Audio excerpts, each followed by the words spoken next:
Hey everybody, it's Pastor Mark here. It's Wednesday, and I thought I would just check in with you quickly. Everything's going pretty well here. I'm in my backyard in North Bend today. I was up at the church earlier taking care of some things, getting some things moving for all of us. And it's a pretty good day. I'm glad to be here, and I'm glad to be connected with you all in this vibrant community of faith.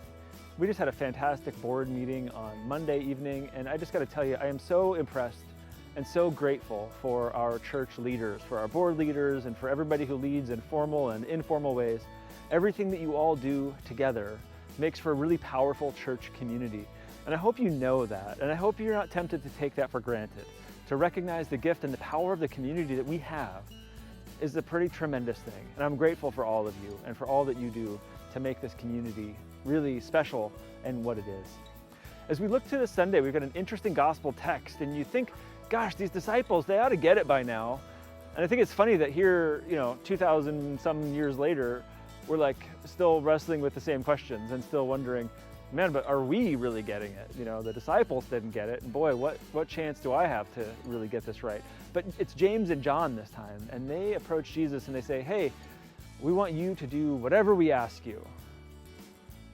Which, to be honest, is kind of a funny request. If you go to somebody and say, hey, can you do whatever I tell you to do? You're going to be kind of wondering, oh, what's up here? What's going on? And Jesus kind of plays along, and the request is really funny. They say, we want you to have one of us sit at your right and one at your left. That is, we want the seats of prominence and power when you come into your kingdom. Remember us and let us be the greatest. You think, man, over and over again, Jesus has told them and taught them and showed them. That's not how this works. That's not what we're here for. That's not what the economy of the kingdom of God even looks like. And here's some of his inner circle, again, are stumbling and struggling with that very question. Jesus, one of us to sit at your right, one of us to sit at your left. Give us the places of power and prestige when you come into your kingdom. And again, Jesus reminds them, it's the last that will be first, and the first will be last.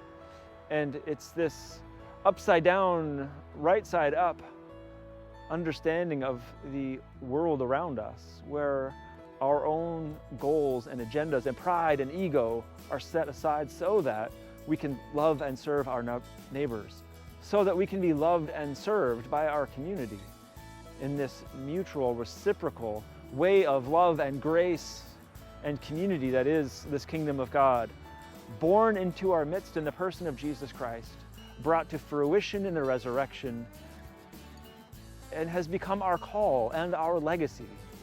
So anytime that selfish pride and ambition, anytime that sense of, oh, if I could only be important, creeps into your heart or your imagination, be on guard for that. And remember, Jesus, who loves you, who meets you where you are, calls you to health and wholeness, not prestige and power.